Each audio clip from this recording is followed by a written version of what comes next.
यह है इकबाल कलंदर लाहौरी जो गाजी अब्दुल कयूम के साथ खड़ा हुआ। इकबाल है लेटे हुए सन, कराची तो बंदे आ गए। गाजी अब्दुल कयूम कौन है पता है?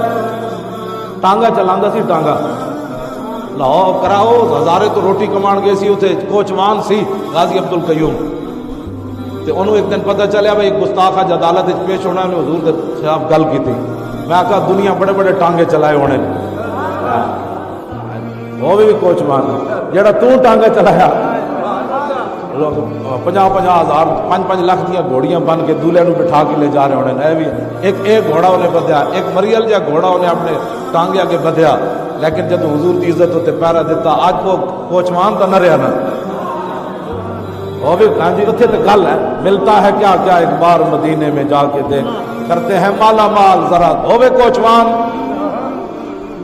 हुजूर की इज्जत होते पैरा देवे तो फिर